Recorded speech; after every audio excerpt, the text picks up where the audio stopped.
उसको आगे बढ़ाने के लिए हम लोग आपके साथ खड़े हैं, कंधे से कंधा मिलाकर आपके सहयोग के लिए तैयार हैं। हम लोग के साथ मैं अपनी बात प्रकट करता हूँ। जय हिंद। मैं श्रद्धा सुमन अर्पित करता हूँ, चरणों में नमन करता हूँ। जय हिंद। बहुत बहुत धन्यवाद। ऐसे नेता को याद कर रहे हैं जो 70 और 80 की दशक में जब हमारे समाज के लोग एक ग्राम पंचायत का चुनाव लड़ने का माता नहीं रखते थे, हिम्मत नहीं रखते थे, उस समय हमारे जो पूर्व सांसद हैं वो इस जिले में एक समाजवाद का अलग जगाने के लिए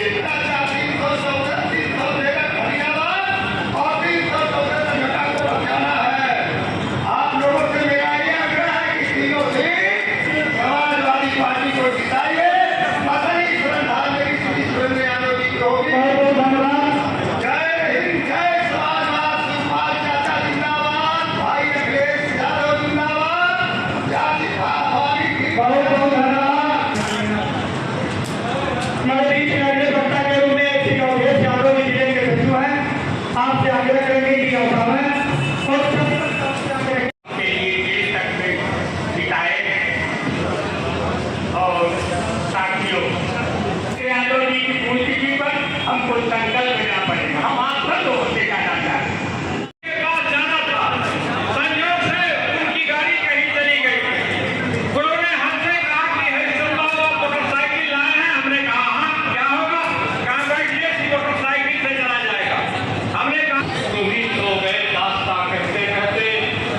साथियों, कुछ चलते तो पद चिन्हों पर कुछ पद चिन्ह बनाते हैं और जो पद चिन्ह बनाते हैं वो वीर पुरुष कहलाते हैं।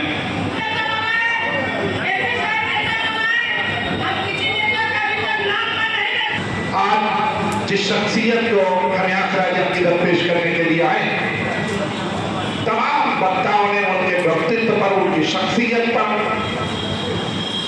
बेहतरीन गुफ्तगू की है।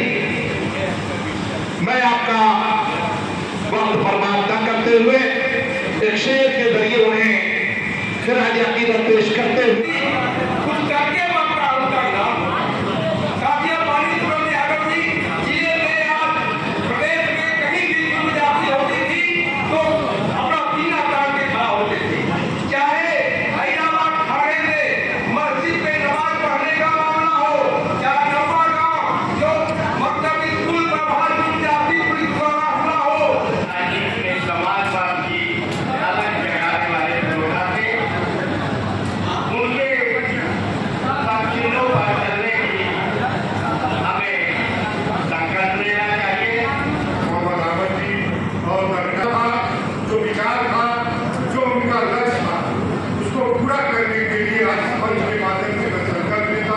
और भाई सोनू यादव, बड़े भाई मुन्ना यादव जी को एक विश्वास देता हूँ, जहाँ भी आप कहिएगा छोटे भाई आपके साथ अंतिम से कंधा मिला करके उनके सपनों को पूरा करने के लिए हर एक तरफ से मिल करके अपनी बात समाप्त करता हूँ। जय हिंद। आगे साथियों, हमें बहुत कुछ नहीं कहना। पूर्व के वक्ताओं ने आपको बहुत कायदे से स्वर्गीय सुरेंद्र यादव जी के बारे में बताया, लेकिन क्योंकि हम उनके घर के हैं, हम उनके साथ रहते थे, हम लोग बहुत करीब से उनके बारे में जानते हैं। अभी आदरणीय रमेश यादव जी बोल रहे थे कि उनके पास एक पैसा भी नहीं रहता था, लेकिन बड़ी से बड़ी ताकत से वो टकराने का जज्बा उनके अंदर रहता था। आदरणीय रमेश यादव जी, आपकी बात को मैं बहुत ध्यान से सुन रहा था। आप बिल्कुल सही बात कह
महापुरुष के पुण्यतिथि के अवसर पर हम लोग सब एकत्रित हैं। वो ऐसी शख्सियत थे कि जहां भी जब भी कोई जुर्म हुआ है वहां पर वो खड़े होकर के सभी कार्यकर्ताओं नेताओं का सम्मान दिलाने का कार्य करते थे। आज का जो रात्रि का दशक था जब कहीं नेताओं की यहाँ पर कोई दिखाई नहीं कोई नेता नेता था उस वक्त के नेता थे। तो कहो उन्हीं को भेज दें, उन्हीं को कह दो लेके चले जाए तुमको।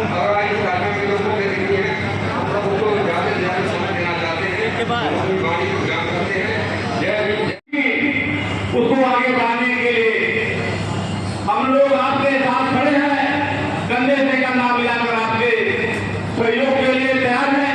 इन शब्दों के साथ मैं अपनी बात खत्म करता हूँ। जय केडी यादव जी हमारे आपके बीच में आज नहीं है, लेकिन जब हमारे आपके बीच में थे वो तो हमेशा अत्याचार के खिलाफ लड़ाई लड़ने के लिए हमेशा तैयार आते थे। जहाँ कहीं भी अत्याचार हो उनको अगर सुनाई देता है कहीं के कार्यक्रम में तो उस अत्याचार के खिलाफ वो कार्यकर्ताओं को लेकर के उस व्यक्ति के खिलाफ उस सरकार के खिलाफ होते थे। पूर्व सांसद जी को नमन करता हूँ। मैं एक बात कहना चाहता हूँ कि आदरणीय सांसद जी की ये जो पूर्व चीज है ये कभी पसंद मानी जाएगी। जब इनके जिस तरह से संघर्ष करते थे गरीबों दलितों पिछड़े सोचते के लिए आप चले जाओ। उसी तरह क्या जरूरत आ गई है हमारे दलित महामानव की पुण्यतिथि मनाई जा रही है। हम सब ने भी बचपन से देखा कि किस साधुता के साथ, सादगी के साथ, सज्जनता के साथ, लेकिन कठोर इरादे के साथ वो हमेशा जहां भी जुल्म और ज्यादती होती थी उसके खिलाफ एक मर्यादित आचरण में रहते हुए लड़ाई लड़ने का काम करते थे। कार्यक्रम बहुत आपके वोट की बदौलत, ओबीसी के वोट की बदौलत जब यहाँ बीजेपी की सरकार बनी और जिनको मंत्री बनने का मौका मिला 2017 तो आपने क्या थे उस कालीदास मान मंत्री आवास को 1 महीना मेरे दोस्तों पूजा हुआ, हवन हुआ, फिर गाय के दूध से धुला लिया, फिर गंगा जल से रखकर अगर जिन घर में हमारे पूर्वज ओबीसी पिछड़ा दलित या माइनॉरिटी रहता अगर उस घर को बिना पवित्र किए आप उस चारपाई कुर्सी पर आप उस मकान में प्रवेश नहीं कर सकते तो हमारे गली मोहल्लों में भी आप वोट मांगने का अधिकार लड़ाई को आप निरंतर लड़ते रहे और आज हम लोग उनको याद कर रहे हैं। और मैं जरूर बताना चाहता हूँ कि हमारे रामदरस बाबू जी ने थोड़ा सा अच्छा किया कि मेरे दोस्तों यहाँ जो खलीलाबाद चीनी मिल थी उसकी भी लड़ाई बाबू जी ने लड़ी थी। आपको साथ हमसे ज़्यादा जानकारी होगी। और मेरे दोस्तों चालू दौरान 1996 में और उस समय राष्ट्रपति शासन लागू राज्यपाल आपके उत्तर प्रदेश के महामहिम राज्यपाल जो थे रोमेश भंडारी थे, और उस समय जिले की भी मांग थी। मुझे कहने में बिल्कुल गुरेज नहीं हो, जिले की मांग थी और आपके प्रयास से जिला भी, उस समय मैं भी मिनिस्टर था, प्रावधानिक शिक्षा मंत्री और वैकल्पिक ऊर्जा 95 में परिवहन मंत्री था, तो मैं 2 जिला लाया, देखिए उस समय 2 जिला बना था उत्तर प्रदेश में, तो उत्तराखंड यूपी में था। 29 सितंबर 1995 अकबरपुर को डॉक्टर B.R. अम्बेडकर के नाम से दिया, और उसी दिन जो उत्तराखंड में जो गोविंद वल्लभ पंत यूनिवर्सिटी नाम आप लोग सुने होंगे, हमारे तमाम बुद्धिजीवी की साथी हैं, तो उसको जो है जिस दल में मैं था उस दल की मुखिया ने शहीद उधम सिंह के नाम से जिला बना। और जब दूसरी बार 1997 में मौका मिला, हमारे बाबू जी के प्रयास से ये जिला आपको संकलित नगर से, और ऐसे महापुरुष के नाम से मिला जो हमेशा हमारे महापुरुष हमेशा अपमानित किए गए, चाहे भगवान गौतम बुद्ध जी हों, संतों के संत गुरु रविदास जी हों, कबीर साहब हों, एकलव्य जी हों, छत्रपति शिवाजी महाराज जी हों। मेरा आवाज वहाँ तक जाएगा, चाहे बस शांत रहिए, चाहे छत्रपति शाहू जी महाराज रहे हों, ज्योतिबा राव फूले रहे हों, चाहे इस देश की पहली महिला शिक्षिका सावित्रीबाई फूले रही हों, बाबा B.R. अम्बेडकर रहे हों, मानवर कांसी राम साहब रहे हों, और नेता श्री मुलायम सिंह यादव जी रहे हों। कितना अपमान किया गया, आप कुंभ वाली कहानी तो आप अच्छी तरह से जान रहे हैं, और मैं उत्तर प्रदेश के बाहर ले चल रहा हूँ। जननायक कर्पूरी ठाकुर 2 बार CM थे, उन्होंने आरक्षण लागू किया अपने हुकूमत में, तो उनको किस तरह गाली दिया गया। क्या आप भूल गए? हमें अपने संतों गुरुओं और अपने राजनेताओं के इतिहास को पढ़ना चाहिए। जगदेव बाबू कुशवाहा, उनको मंच पे गोली मारी गई। यहाँ नारा लगा था जब इस प्रदेश में एक पिछड़े वर्ग का बेटा मुख्यमंत्री था, श्री कौन, राम नरेश यादव, तो क्या नारा लगा था? राम नरेश वापस जाओ लाठी लेकर भैंस चराओ। अगर मेरे दोस्तों हम इसको अध्ययन मनन नहीं करेंगे, भूल जाएंगे, तो आज तो मेरे दोस्तों 100% से ऊपर झूठ के अलावा 2014 से लेके 2017 से अब, और 2014 से लेके आज केंद्र में 2025 में हम लोग बैठे हैं, और यहाँ 2017 से लेके अब तक आप कोई भी एक मुद्दा बता दीजिए जिस पर चर्चा हुआ हो, सदन में हुआ हो, पार्लियामेंट में हुआ हो, हमें केवल गुमराह करने के अलावा, झूठ बोलने के अलावा एक भी मेरे दोस्तों ज्वलंत मुद्दे कभी भी चर्चा नहीं हुई। और ज्वलंत मुद्दे की लड़ाई बाबूजी ने लड़ा था, और मुझे याद, मुझे लोगों ने बताया जब माननीय श्री नेताजी CM थे, जब माननीय श्री नेताजी CM थे तो आपके यहाँ के लोगों को बुलाए थे, उसमें बाबू सांसद जी भी गए थे, बाबू सुरेंद्र यादव जी भी गए थे। उन्होंने मांग रखी थी कहाँ, बिरहल हाट पुल बनाने की, वो भी स्वीकृत हुआ। और मैं बधाई दे रहा हूँ भाई, उस समय हमारे महबूब नेता श्री अखिलेश जी यहाँ के CM थे 2012 से 2017 के पहले। कौन थे PWD मिनिस्टर? बाबू शिवपाल यादव। तो क्षेत्रवासियों की मांग से तलवारीपुर का भी अगर निर्माण हुआ तो मेरे दोस्तों माननीय नेताजी और माननीय श्री शिवपाल यादव की। मेरे दोस्तों हम देख रहे हैं, आंखों से देख रहे हैं, लेकिन आज हम कहाँ करें। और फिर स्तरीय पंचायत चुनाव में हमारी बहनें हैं, आज तो संविधान पर तलवार लटक रही है। संविधान ने हमें पढ़ने लिखने वोट देने का अधिकार दिया।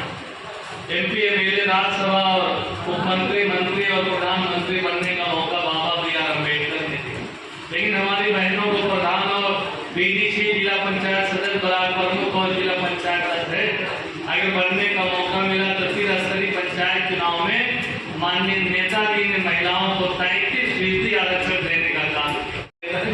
लेकिन आज किस तरह मेरे दोस्तों देश को बांटने का काम कर। मैं उन आत्मा को भी श्रद्धांजलि देना चाहता हूँ जो हमारे सर्व समाज के जो पर्यटक थे, जिनको आतंकवादियों ने गोली का शिकार बनाया। उनको भी श्रद्धांजलि देते हुए साथ ही साथ मृतक परिवारों को कुदरत इतना फल दे उस घटना को सहन करने। लेकिन हमारे महबूब नेता जिसके ऊपर पूरे देश की जिम्मेदारी तो गए नहीं, उन्होंने विदेश का दौरा रद्द कर दिया। आवाम पूरा 1 अरब 42 करोड़ आबादी वाला हिंदुस्तान के सर्व समाज के भाई बहनों ने सोचा कि विदेश का दौरा रद्द हुआ है तो जरूर जम्मू कश्मीर जाएंगे। लेकिन जम्मू कश्मीर ना जाकर कहाँ चले गए? बिहार। क्या ये देश अभी तो बोला नहीं है? ये तो पहलगांव की घटना है, पुलगांव की घटना भी अभी देश नहीं बोला है कि 350 ज्वलंत पदार्थ वो कहाँ से आ गया था और जिस बस पे ब्लास्ट कराया गया कैसे आतंकवादियों को मालूम हुआ कि वो बस जो है साधारण बस है जिसमें हमारे नौजवान जा रहे हैं। बड़ा मेरे दोस्तों, तो लास्ट में राजनीति करने वालों से आप सावधान रहिएगा। हमारे महबूब नेता ने कहा, हमारे महबूब नेता श्री अखिलेश यादव ने डिमांड मांग की है कि मृतक जो पर्यटक मारे गए थे उनके परिवार को 10-10 करोड़ आर्थिक सहायता, एक सरकारी नौकरी देने का काम सरकार करे। लेकिन मेरे दोस्तों, सरकार के मुंह से एक शब्द भी नहीं। क्या मासूम की घटना रही वो देख लीजिए, अभी पहलगांव की घटना ये भी देखिए। और जो इतिहास की बात अगर हम कहते, हम इतिहास की बात करते तो हमारे ऊपर मुकदमा हो जाएगा। इतिहास की बात और मेरे दोस्तों में किस तरह गुमराह किया जाता है। उधर जो मेरे दोस्तों सांगा राणा को लेकर, फिर उधर औरंगजेब को लेकर हम आप लड़ रहे हैं। फूका फरियत हो रहा है, धीरे से जो है वो बिल पास कर दिए। इधर राणा सांगा में जूझ रहे